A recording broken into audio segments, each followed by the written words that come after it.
Alors mon sujet favori, qui est sous les feux de la rampe en ce moment, c'est l'accessibilité. Donc l'accessibilité, ça dure depuis bientôt 10 ans, suite à une loi de février 2005, selon laquelle tous les ERP, neufs ou existants, devaient être accessibles à l'ensemble des personnes en situation de handicap, quel que soit le type de handicap. Donc personnes à mobilité réduite ou en fauteuil roulant, c'est toujours celle qu'on a à l'esprit en premier, mais également les personnes malvoyantes, les personnes malentendantes et les personnes handicapées mentales. Donc ça fait énormément de choses à faire dans nos établissements. Et il y a un peu plus d'1 an, le gouvernement s'est rendu compte, à la fois en constatant l'état de ses propres établissements et puis en entendant, à force de répéter les professionnels, que la France ne serait pas prête en février 2015, contrairement à ce qui avait été prévu. Donc il a confié un rapport à la sénatrice Anne-Lise Campion, qui a sorti un rapport, je crois, en janvier 2014, et qui a donc donné lieu à une réforme qui n'est pas encore achevée. À savoir, on va pouvoir obtenir des délais supplémentaires à condition d'engager la procédure des ADAP, un mot barbare qui veut dire agenda d'accessibilité programmé, et où on pourra avoir un délai de 3 ans ou en cas de difficulté exceptionnelle pour nos établissements de 6 ans. 9 ans, c'est plutôt pour des très gros établissements comme la SNCF, donc on ne va même pas en parler. Et puis il y a eu un deuxième chantier qui a été quand même l'adaptation des normes à l'existant avec quelques allègements obtenus et quelques dispositions réglementaires. Alors tout cela a été prévu par une ordonnance qui, elle, est parue il y a 1 mois, mais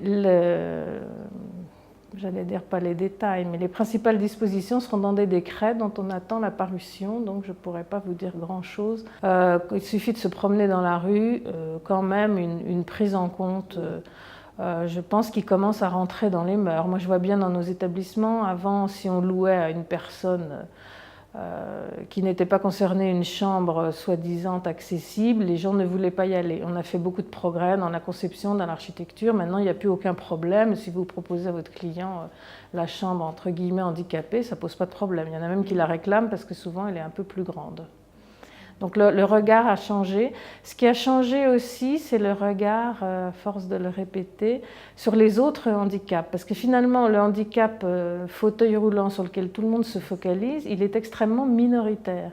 En fait, la majeure partie des handicaps, le premier handicap en France, c'est le handicap mental, il faut bien le savoir, qui demande, lui, surtout un changement de notre regard et une très grande formation du personnel. Ça, c'est extrêmement important. Et après, c'est le handicap visuel et le handicap auditif. Avec le vieillissement de la population. Voilà, avec le vieillissement de la population. Et c'est vrai aussi, vous avez dû voir les affiches dans le métro. C'est vrai que quand on fait un plan incliné, ça rend service aussi à la jeune maman avec sa poussette, au touriste avec sa valise à roulettes, au livreur qui doit rentrer ses paquets sur un petit diable. Donc c'est vrai que ce sont des aménagements qui profitent à tous. Ce que je pense, la grande erreur aussi, c'est qu'on n'a fait aucune étude d'impact de cette loi, et quand elle a été votée, on n'avait aucune idée des conséquences financières. En fait, elles sont énormes pour le privé comme pour le public. Voilà ce qui s'est passé. Donc moi je trouve que faire voter des textes de cette importance sans aucune étude d'impact, c'est une véritable folie. Donc il a fallu 10 ans pour se rendre compte qu'on allait un petit peu dans le mur et enfin prendre des dispositions pour atténuer un petit peu les normes. Si ça avait été fait il y a 10 ans, il y a beaucoup d'établissements qui seraient déjà accessibles. Et là, c'est vrai que moi je donne le conseil en disant ça va forcément évoluer. Donc ceux qui ont vraiment des difficultés, attendez un petit peu et on verra pour tenir compte.